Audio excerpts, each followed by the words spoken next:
It's your boy Walterdoom back for another one of Let's Talk About Horror.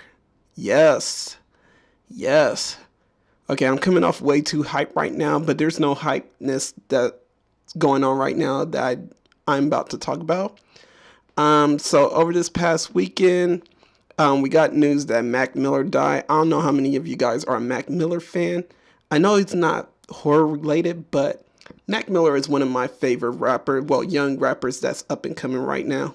Well, I mean, technically he's not up and coming, but yeah, I mean, he's one of my favorites. I mean, I was rocking with him when he came out with the song On and On.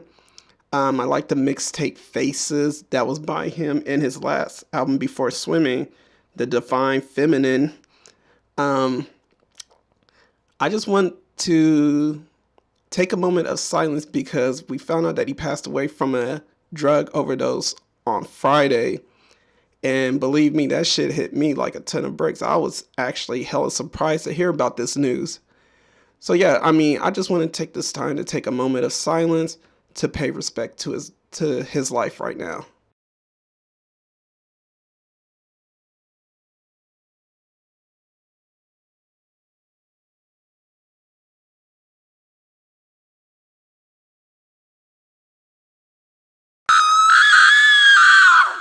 All right, now that that's over with, how you guys doing today? How y'all feeling? I know The Nun came out this past weekend. I didn't go see that shit. I'm not with all that first day shit, you know. Um, yeah, I mean, if you guys are down with it, I mean, I got nothing against you guys. I'm just a person that's not into like being around too many crowds, if you get me. Um, I feel like something like that, if I could avoid the crowd if necessary, I would avoid the crowd. That's just my state of thinking. So being that, I'm pretty sure I'm not going to see the movie anytime soon. I'm hoping to either see it this coming weekend or the following or whenever, hopefully before it leaves theaters. Hopefully not too soon. Hopefully it's around when it's October and it's the Halloween month and it's all about the scary movies during October. Am I right? But another reason why I'm hesitant to kind of see The Nun is because I found out it's part of the Conjuring series. And for me, I have not seen all of the Conjuring series except for the first one, and that's because it's on Netflix. So if I have to go and see all the other Conjuring movies, somebody please let me know. Otherwise, I'm going to go see The Nun with no hesitation. But let me kind of like gripe for a minute about why I kind of like wish I saw all the other Conjuring movies. I wish like all the Conjuring movies were all on Netflix. I mean, not just one. I mean, I'm grateful to see the first one, which was really good, by the way, if any of y'all haven't seen it. But I'm kind of upset that they haven't really put all of the Conjuring movies on Netflix yet. And this is my gripe about Netflix in general. They don't put enough content. I know they want to go to this whole trying to create an original content. They're trying to have their own platform.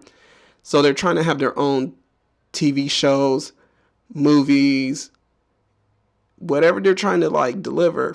The thing with me is like, I wish they had more movies. Well, more good movies, more scary movies, I should say.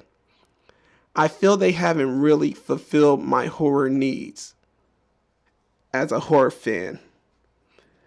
I like the first time I got Netflix mainly for the movies.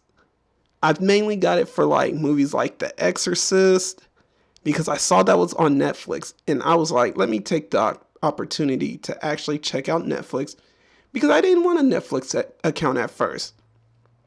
It took me a while to actually get a Netflix account. So I missed the heydays where throughout the first maybe 3, 4, 5 years, Netflix is costing only like $8 a month before they up that shit up to 10 now.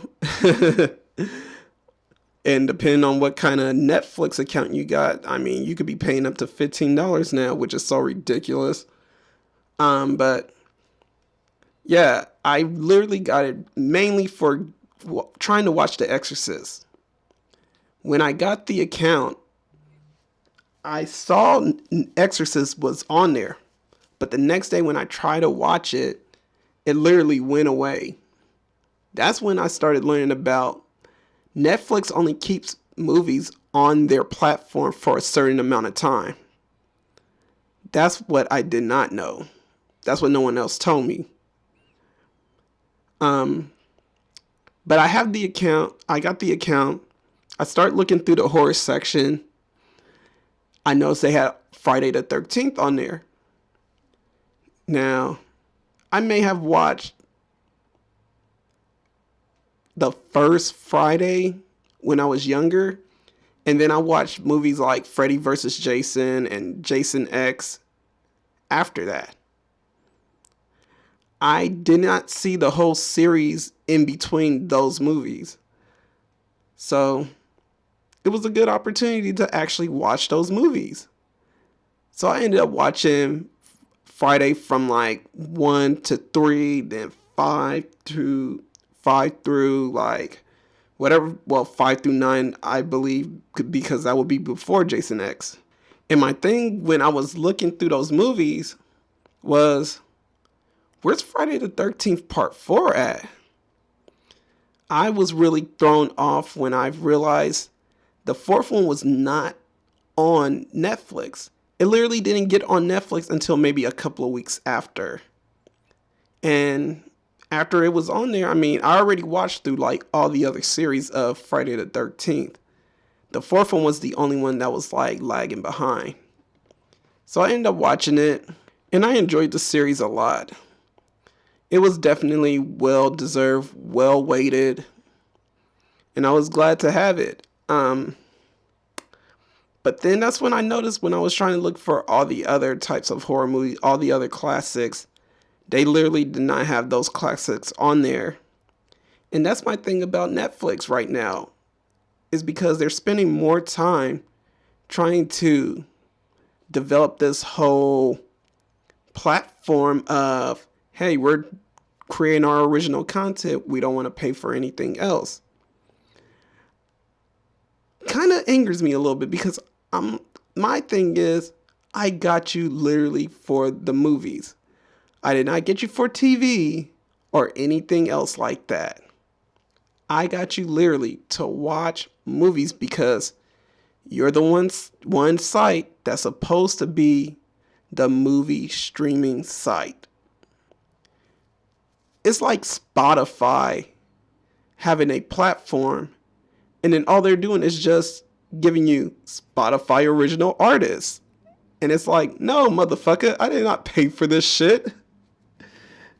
I'm trying to listen to some Jay-Z. I'm trying to listen to some Nas. Like, what the fuck? Well, I mean, I can't say Jay-Z because Jay-Z's not even on Spotify, really.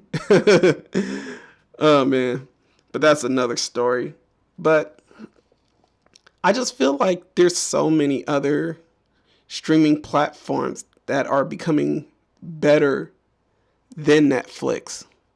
Even though Netflix is still number one, I mean, no one's going to really drop a Netflix account. It's almost like a prerequisite to catching thoughts. Oh, man. It's almost a prerequisite to catching thoughts, man. I mean, you don't hear nobody saying like, oh yeah, we're going to Hulu and chill. What the fuck is that? Hulu and chill. So what are we going to do? Watch a bunch of fucking television shows and just try and fuck to that? No, man, no one's Hulu and chill. Everybody's Netflix and chilling, man. And that's what sucks, is because we're becoming a slave to that fucking brand, almost. Like, to me, I just feel like Amazon Prime is definitely the way to go. But not to say Amazon Prime is perfect, because they got their flaws too. But I just feel like Amazon literally brings out the best of the best when you're trying to prime out and watch a movie. Like recently, I watched the Carrie movies. Yeah, I watched the old school Carrie movie, the first one, and still a fucking classic to this day. And I watched the sequel, which I didn't know there was a sequel. I mean, I don't know how many of you guys knew there was a sequel. I didn't know there was a sequel to Carrie. So, to kind of talk about Carrie a little bit before I get into Carrie, let me finish my thoughts. But yeah, Amazon was definitely the way to go. I'm glad that I really did sign up to do the Prime because I managed to find movies and shows sometimes that I could not find on Netflix. Like, I don't know if you guys remember this, but there was a Batman TV show that was based on the Tim Burton films. It was Batman the Animated Series. It came out, I believe, in '95, and it was out for a very long time. This TV show was literally on Amazon Prime, and it was on Prime for a while. I literally used that movie, well, not that movie, that TV show to kind of help me fall asleep, but it also drew up some member berries, if to say the least, for when I was younger, when I used to watch the show all the time. That was a plus for me when I have Amazon Prime. I felt like I couldn't get that shit with Hulu. I'm not Hulu, with fucking Netflix. I know I remember Netflix, they had Animaniacs on there for a while, but they took that shit off. They took that shit off so fast. It's ridiculous. I couldn't believe, like, when I was looking for Animaniacs one day, they was just completely gone. I was upset. But that's Netflix for you. But moving on, let me talk about the Carrie movie, the Carrie sequel, I should say, because that was definitely a movie that was really interesting to me. And if you guys haven't checked it out, you should definitely check it out. Just a fair warning, today's show is definitely spoiler alert for everything, including our topic for today. But yeah, Carrie, the sequel to Carrie, it was definitely an interesting movie to watch, to say the least. So the premise of it is really based on like 20 years after the whole Carrie White incident. In the movie, they reprised Amy Irving's role as Sue Snell. She is now I believe, a principal or a counselor of the school with our new Carrie, which is played by Emily Burgle, and the character's name is Rachel. So Rachel knows she has telepathic powers, and she knows this since like she was a child. And her mom, J. Smith Cameron, she plays the character Barbara Lang, which is the mother. She pretty much is kind of like Piper Laurie's character, but not quite. I mean, she still stays with the whole religious zealous thing, but they elevated to a new level. Now, this movie was made in 1999, and you definitely get the whole 1999 feel. Emily Burgo has the whole Amy Lee look, looking like she's from Evanescence and shit. You hear the new metal sounds and shit, sounding like fucking Limp Bizkit and whatever. I don't know how many of you guys remember listening to Limp Bizkit, but was also a prominent time of new bullying, which was sex tapes. Yes, this is probably like the stepping stone to cyberbullying, was sex tapes. And that's what this movie deals with. So, Emily's Burgo friend, who is played by Mina Suvari, she plays the role of Lisa. So Lisa has a relationship with this guy named Eric, who is played by Zachary Ty Bryan, which is the kid from Home Improvement, which I didn't realize until I was making this episode. I was like, the fuck? That's the kid from Home Improvement. I didn't realize that when I saw it. If you guys know what Home Improvement is, man, shouts out to y'all. Y'all the real MVP for that one. That just shows how old I am. But yeah, so she ends up having a relationship with the dude from Home Improvement, and she wants to kind of like bring it public and go steady. Now, the thing with that is Eric, he's in a club. Not a club, but he's on the football team. And the football team, they treat it as if a club. So what they do is, their thing is, they pick a girl out, they score her. If they manage to sleep with the girl, depending on who the girl is, they give her points. So say like it's a girl that's a virgin. If one of the dudes managed to have sex with her, they'll probably give the dude like 30 or 40 points.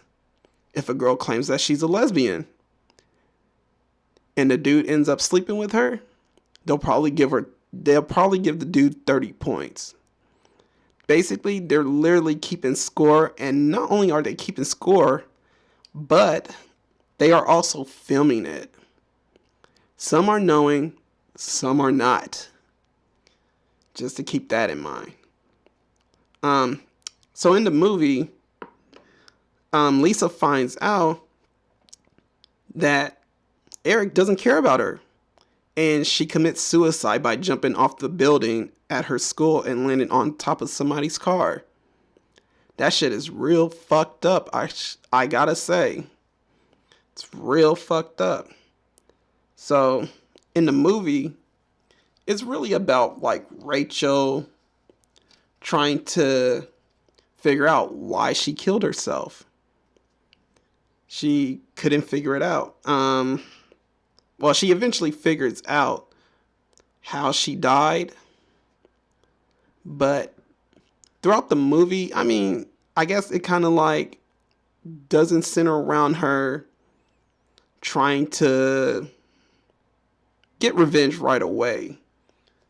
The revenge is kind of put on hold for a little bit, because she ends up getting in a relationship with this character named Jesse, who is played by Jesse London, and he's part of the football team also. So her thing is, she's in a relationship with this dude that's from the football team. She don't understand why, and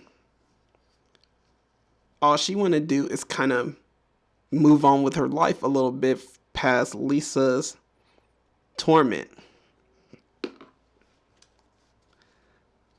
Now, keep in mind, Rachel knows that she has these powers, and she could kind of control them.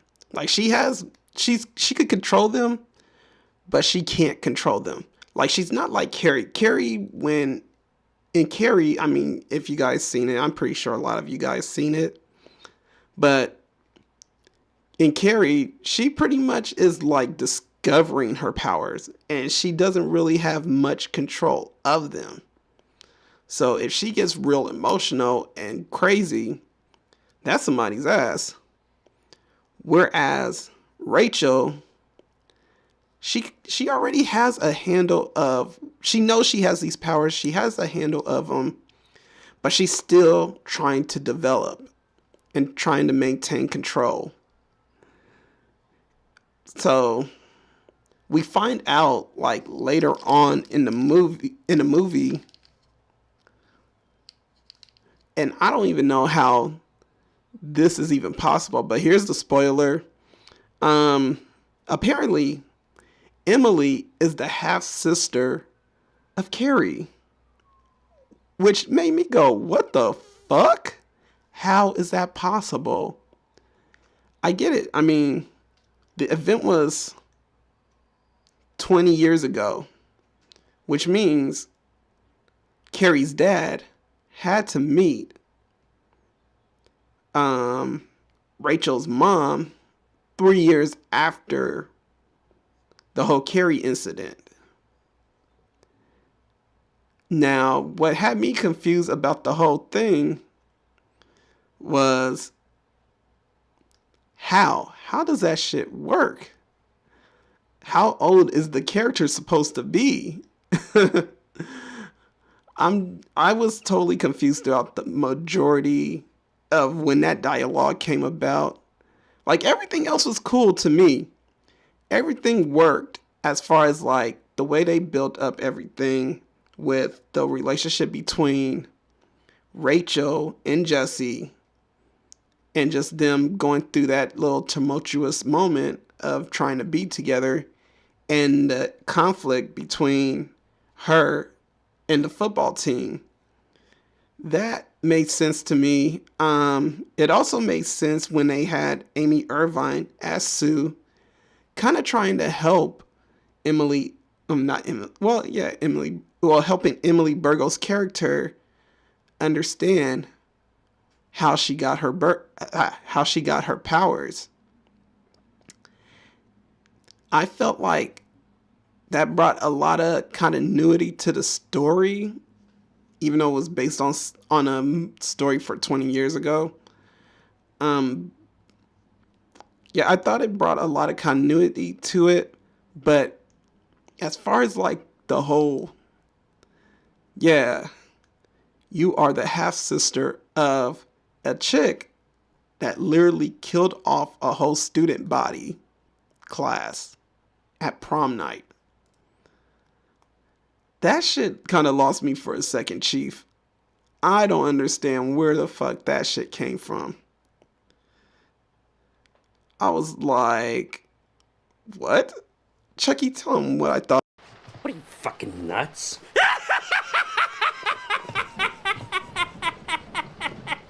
I just thought the whole story dialogue just took a real left turn. Like, all that shit just went left.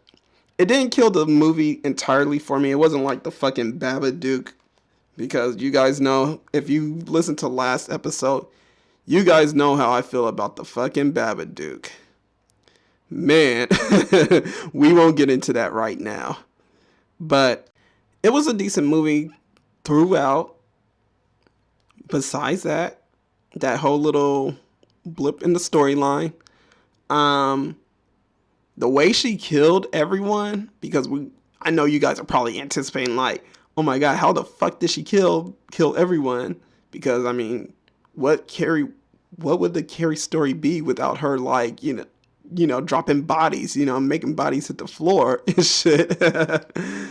Like drowning pool, whatever. But the way she took out everybody, it was definitely gruesome.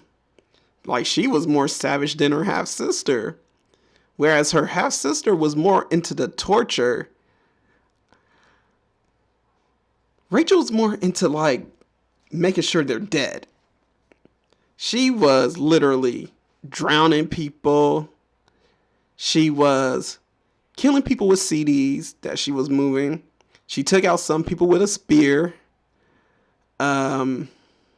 She used knives. She used bottles. She used anything that was a sharp object to kind of take out anybody. Whereas Carrie, don't get me wrong, I love the Carrie scene because it's a classic with the pig blood and everything. She was more torturing them. Like, she wanted to kind of scare them a bit, throw water at them, make things explode, turn lights off, make it all creepy and scary. And then she went for the kill. Now,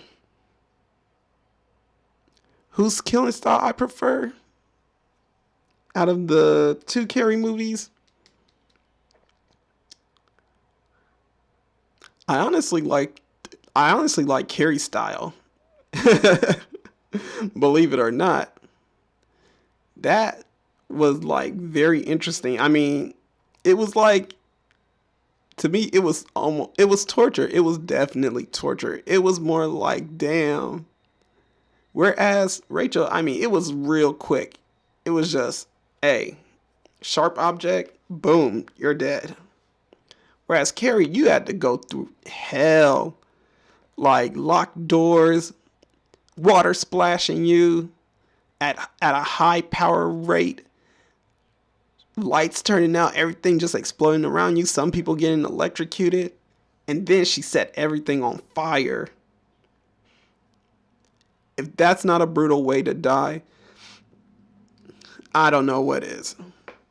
So, I mean, but that's my take on the Carrie part. I mean, definitely you guys check it out. It's on Amazon Prime. Definitely check it out. But we're about to segue into a different type of person that gets bullied. And this girl, she has a talent of her own.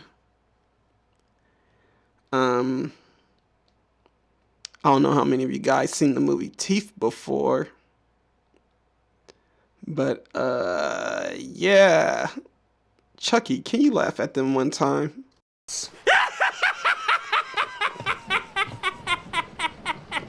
You thought?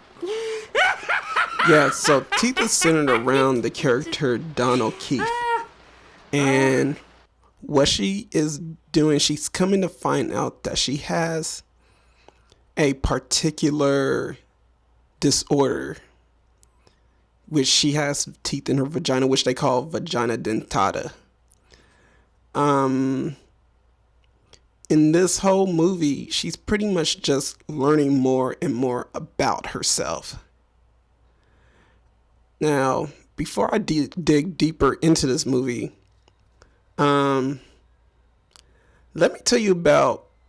me give you a background on why I watched it. Because at first I was not interested in watching this movie at all. The first time I seen it on Netflix, I just thought it was just a little goofy when I read the premise. And basically the premise is what I just told you. This girl discovers she has teeth in her vagina. That to me, it came off as goofy. It reminded me of like those B-rated horror flicks where they don't have really good dialogue or stories or narratives, or they have those corny jokes, or they have like those bootleg monsters. I mean, it just came off as rather goofy to me. But what made me want to watch it was when I saw this video on Looper, no plug. They were talking about movies that you could not finish throughout, like fully. And just like Veronica from last episode, which I mentioned, if you guys listened to last episode, this was another movie that was mentioned because of all the castration that happens in the movie. If you're not squeamish over castration, fine. Go ahead, watch the movie. But when you see it, you'll be laughing like this.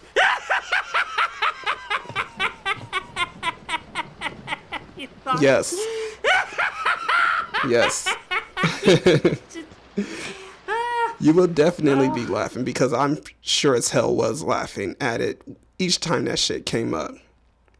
Yeah, Looper mentioned it. I was like, okay, let me check this movie out then. I've been avoiding it. I haven't been interested in watching it. Now I got a reason to watch it.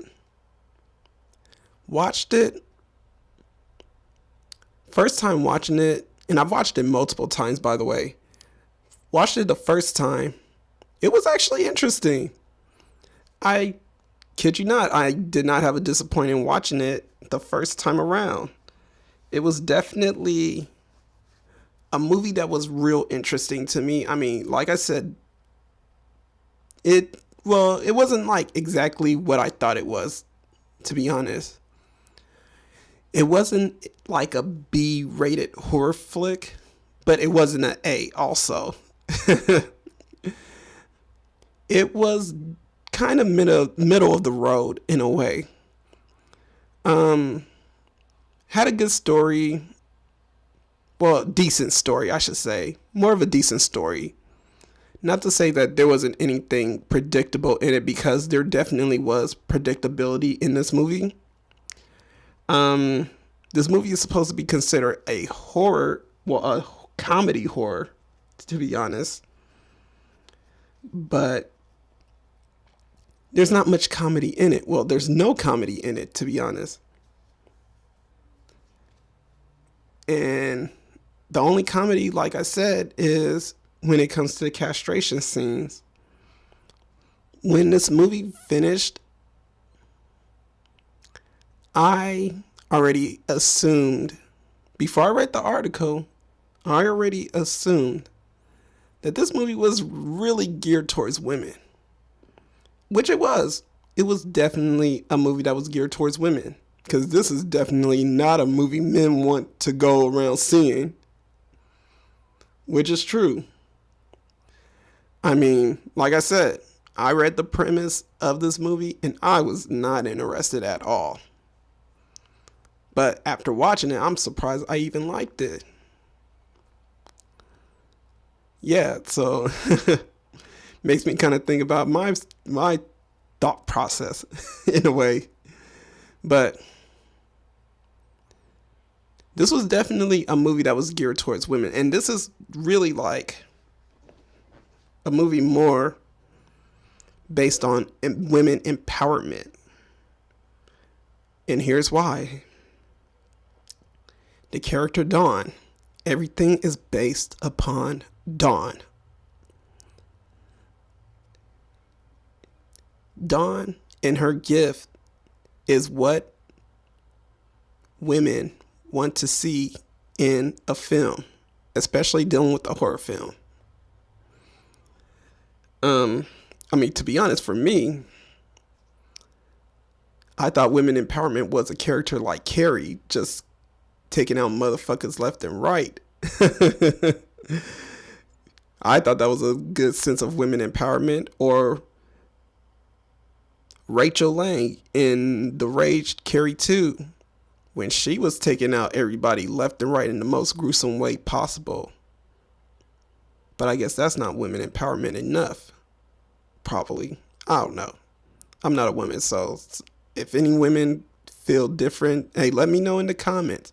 But definitely, this is the movie that was deemed a feminist classic. Or a cult film, if you choose to use that term. And when you see Dawn use her powers for the first time against Toby, who was supposed to be the nice guy who she liked, who she wanted to be with, and then he goes around and tries to rape her, you get the sense of, damn, that's fucked up. But when she used those powers, that dentata, when she used that dentata and literally takes his dick off, unknowing to her, she didn't know what they were at first. But when she took that dick off, I'm pretty sure a lot of women were raging excitement for it. I don't blame him. He had it coming. Not only did he had it coming, but a lot of the other characters had it coming that were, I should deem, insidious or predatory. Like the character Ryan, for example. And by the way, you guys, I am actually watching it right now. If you guys don't know from last episode, I literally watched the movies while talking about it. So I'm rewatching while talking about it. And it's actually on the scene that I'm about to talk about. Ryan definitely deserved what was coming to him. And the reason why I say that, because, and if you haven't seen it before, here's the reason why. And like I said, today is spoiler alert day. So the movie is already a spoiler alert. So it's no real surprise to any of this shit. I guess the spoiler would be like how they get their dicks cut off and all that. But I mean, hey, I've watched plenty of spoiler alert type movie reviews and still end up watching the movie and enjoying it. So if you can't do that, that's your problem. Get off my channel. Nah, I'm kidding. But here's why Ryan deserved what happened to him. First off, already Dawn feels guilty about what happened to Toby. Not only Toby, but also what happened to her doctor when her doctor was trying to check her out.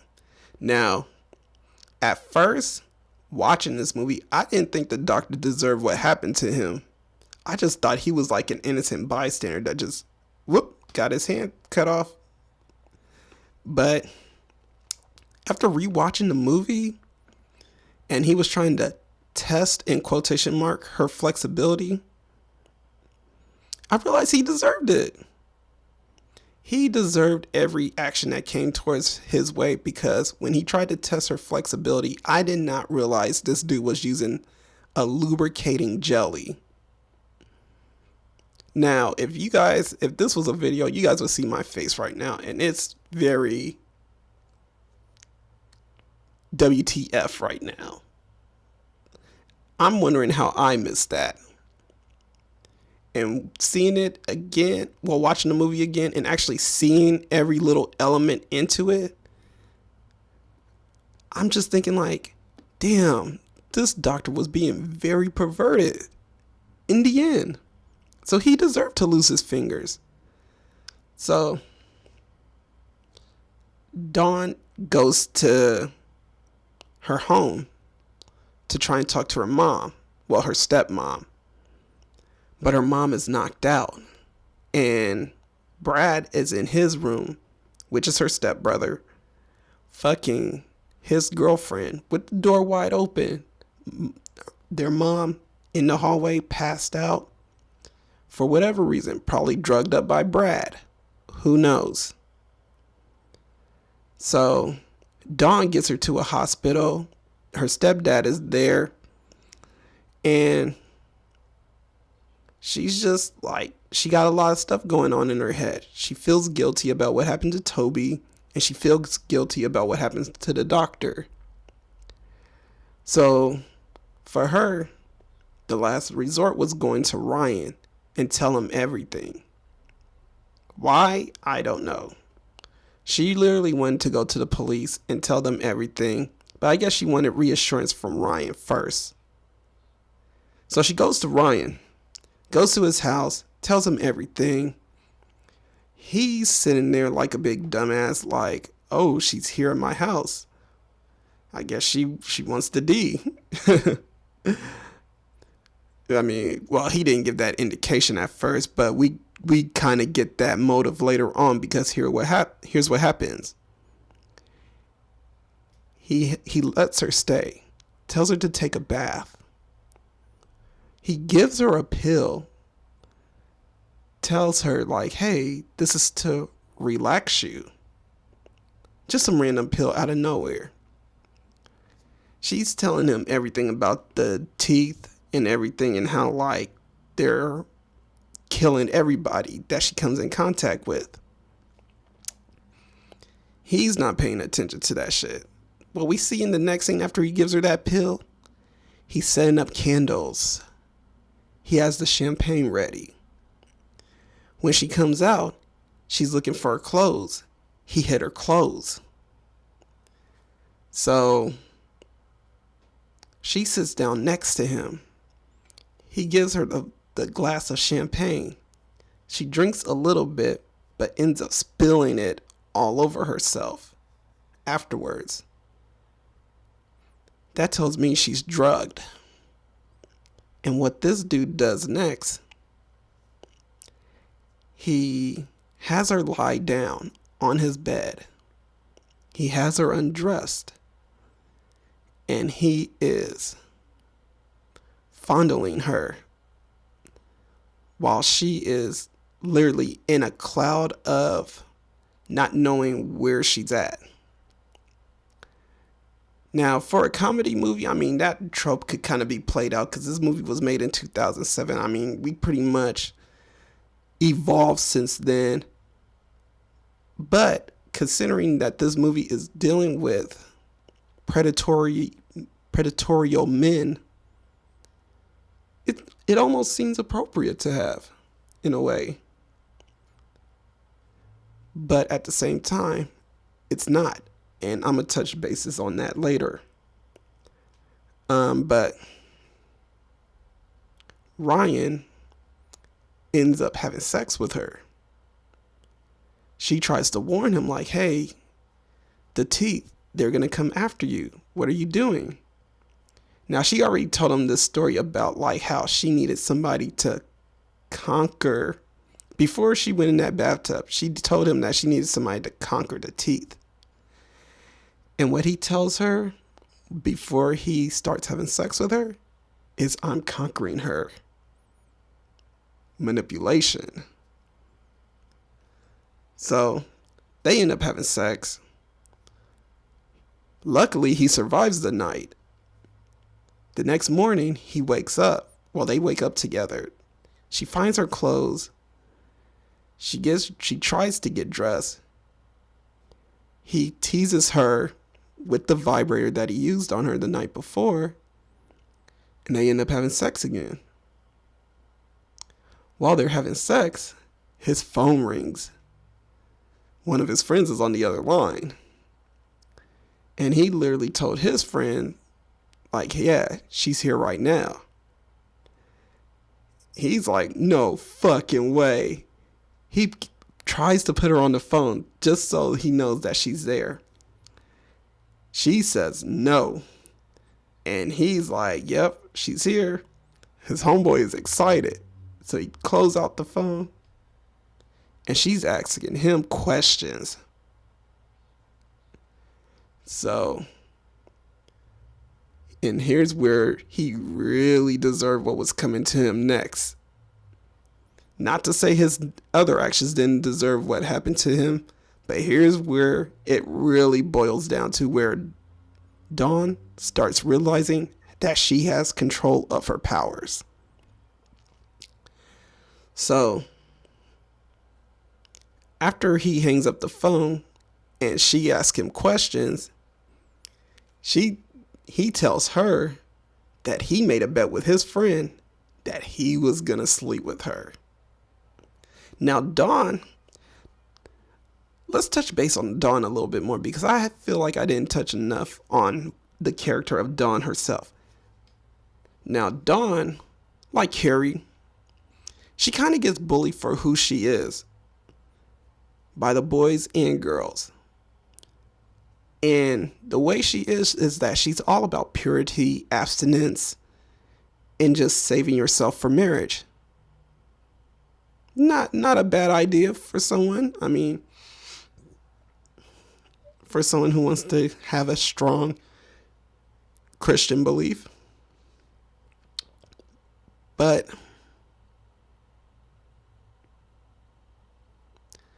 all the other kids, they take it as a joke. So what happens to Dawn, I mean, she's kind of isolated from a lot of the other students. Not really isolated, but just like she don't click well with the others. So Ryan, he made it his mission to break that as much as he can. So bringing back to the scene where Ryan and Dawn are together. As soon as Dawn heard that he was making a bet on her, and she tells him, like, you're making a bet on me knowing that I'm taking a vow of abstinence, he said the most pig-headed thing that anyone could say. He said, Your mouth is saying no, but your sweet pussy is saying yes. Oh man. I'm pretty sure a lot of women were fired up on that line and they were just like, bite his dick off. Oh man. At least I know I was when I heard that shit. I was just like, damn, dude, you're dumb. So the next thing that happens, his dick gets bitten off. Man. And it was the most hilarious thing. It's almost like the cry of, well, when Toby cried, he cried off like the scene of Assault when they scream like, down, down. And the way that Ryan, he was screaming, he screamed like this. So yeah, and it was just hilarious. He definitely deserved what happened to him. He literally crawled up to his little intercom. He called his mom. He was like, Mom. Oh man, it was classic. And Dawn, she's leaving. She was like some hero. That's why you don't believe the lies, ladies. Don't believe the lies. Oh man. But out of those dudes, I mean, Brad was the worst. And the reason why he was the worst is because he was supposed to be her brother. He was supposed to be her brother. I mean, I know they were supposed to be their step siblings, but even as step siblings, that's just weird, bro. Like, who is fantasizing about their stepsister like that? I know there's probably people out there that's like in a relationship with their stepbrother, stepsister just because they know they're not related, but at the same time, it's like y'all grew up together. Y'all literally lived in the same house together. You guys have the same mom and dad. I mean, they're not biological, but technically they're seen as biological in a way. That's just weird to me. His character was weird to me the most. And what was crazy is that even as a little kid, this dude was preying on Don. And it was weird. You see it in the beginning of the movie. And you see him as a kid. He's like pulling down his shorts and all that, showing Don his goods and what have you. And she's like, she's just looking like, okay. And he's like, hey, let's see yours. And somehow, some way, his finger got bit. Oh man. Yeah. His finger got bit. You guys could kind of put two and two together. Now, to me, I mean, as I'm thinking back when I was like about, because apparently I think he was probably like 8 or 9 or some shit like that. I'm pretty sure I wasn't thinking like that at 8 or 9. I'm still thinking about Power Rangers and fucking Ninja Turtles and shit. Nah, I wasn't thinking about all that at 9. I mean, I thought about girls, but I wasn't thinking about doing that to girls at 8 or 9. That's some advanced level shit. That means that little nigga was watching way too much HBO or Skinamax. Oh man. But yeah, his character kind of needed it the most, and this was probably the one character every woman was probably like, get that motherfucker, because he was probably the epitome of male chauvinistic pig. Just plain and simple as that. He was definitely probably the most chauvinistic out of all of them. And the reason why I say that, because he disrespected women. He didn't care for them. He called them bitches.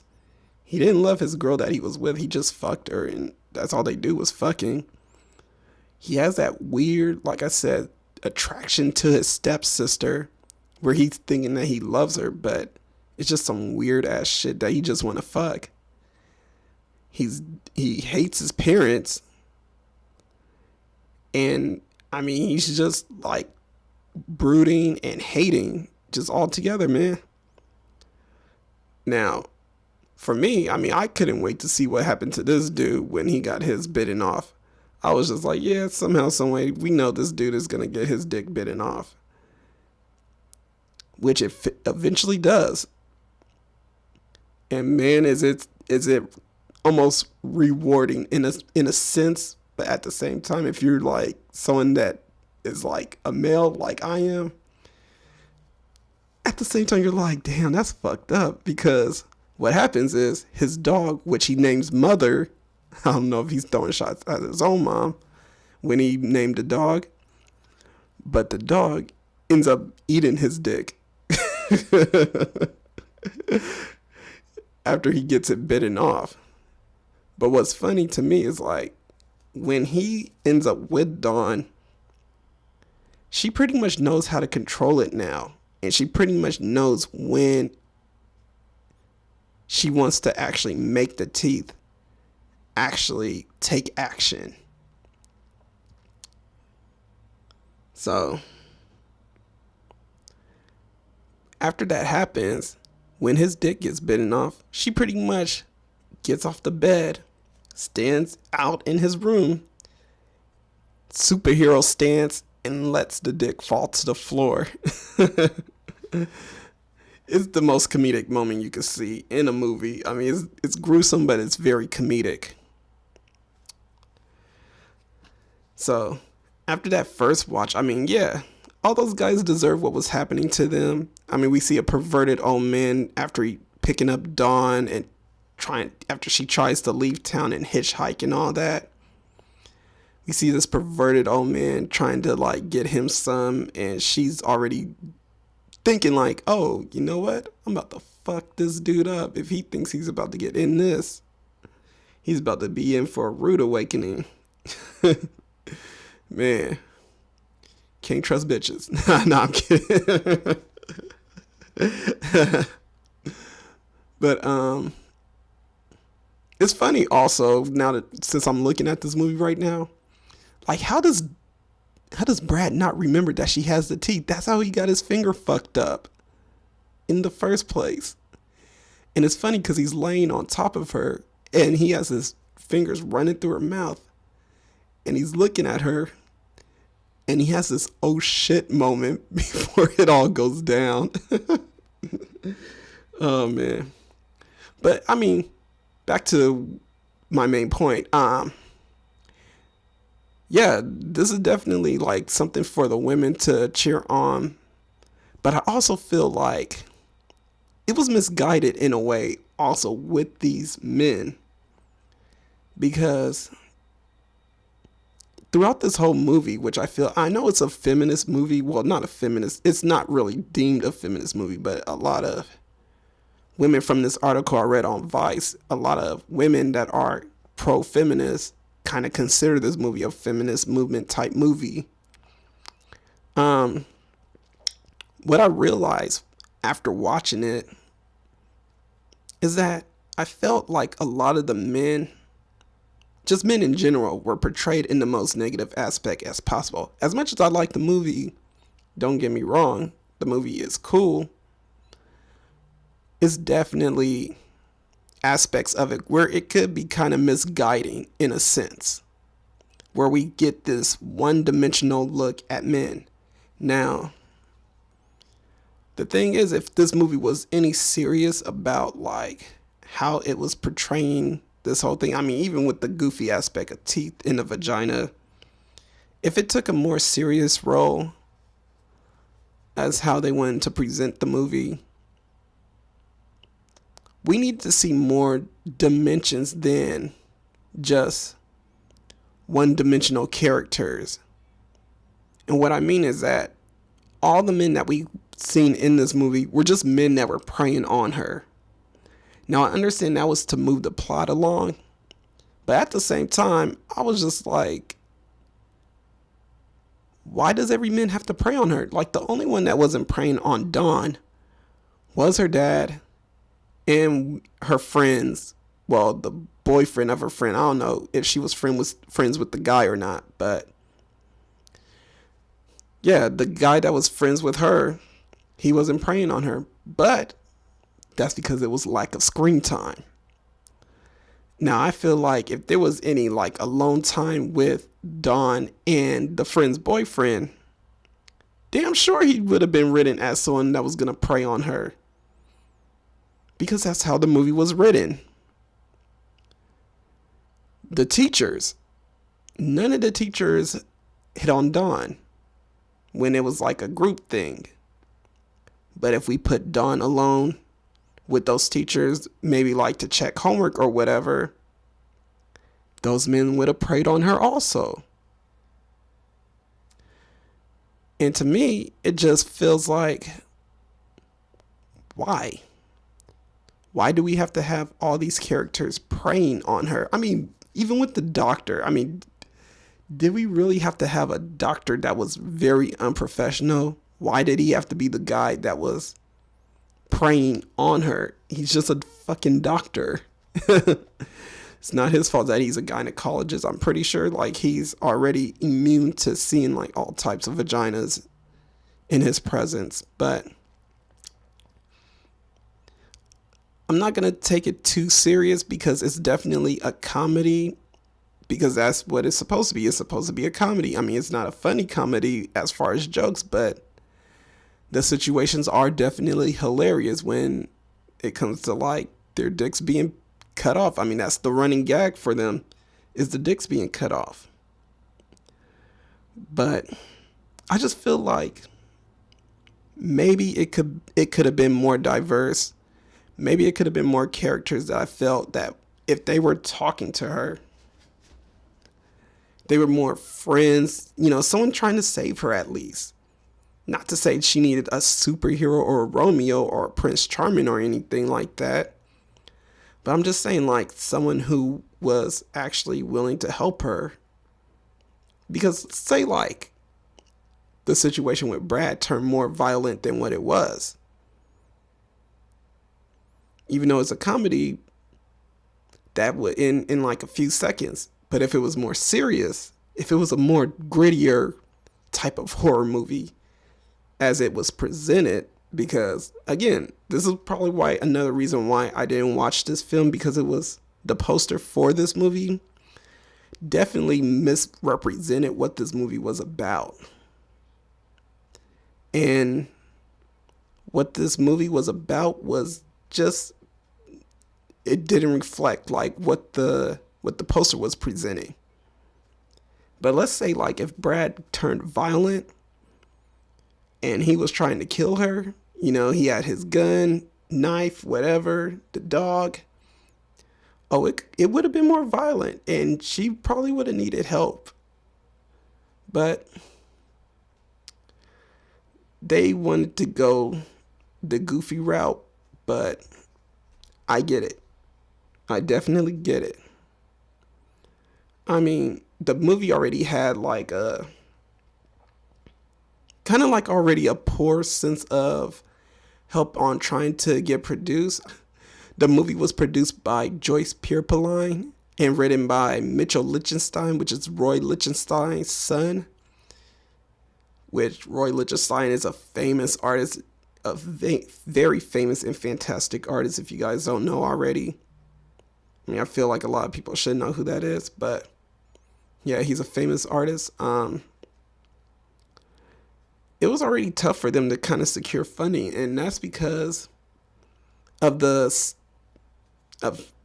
basically the premise. I mean, no one in Hollywood, none of the men in Hollywood wanted to see this movie produced, which is crazy. I mean, you would think because we're in the 21st century, we have moved forward with like women's rights and equality, but we're not. I mean, even today, we still don't have no equal rights with like gender and race. But I see why this movie is why it is. For the simple fact that a Katherine Heigl movie, which came out the same day as this movie, did better than this movie. And what's sad is that I'm pretty sure no one remembers 27 Dresses because I sure as hell don't. But I will definitely remember Teeth, which is better because of the shock value and the incredible risk that it was taking. And it sucks because no one wanted to see it produced, so they really had to crowd surf like the production of the movie, and the way the movie was advertised was misleading because they tried to make it seem like it was a gritty horror film. Obviously, well, getting your dick bit off, I mean, coming from me as a man, I would see that as horrifying. Oh man, I would see that as horrifying. I'm pretty sure I too would be screaming like Saul, like, yeah. So they advertise it as like a serious horror film, but what they should have advertised it as was more of a comedic coming of age horror film movie, which it was. It was more coming of age than anything, but because of Netflix, it could definitely get its acclaim, and it's definitely a movie to watch. If you guys are uneasy about the castration, I mean, skip it. Just skip it. Plain and simple as that. I mean, but it's definitely something you guys should check out if you guys haven't checked it out. And if you did, let's talk about it. Put it in the comments. Talk about your experience with this movie. But other than that, I mean, that is it for today. I am going over an hour. I'm pretty sure you guys are tired of hearing from my voice. No, I'm kidding. But before I head out, make sure you guys like, subscribe, follow, whatever you're doing, whether you're on SoundCloud or YouTube. This is the only place. Those are the only places to check out this podcast. Other than that, I hope you guys enjoy the rest of your day. Do your thing. Have fun. Let's all pray for Mac's family and mourn the condolences and remember all the great things about him. But other than that, I'll be back another day. Let's talk about horror with your boy Walterdoom. This is America. Don't let them catch you slipping now. Peace.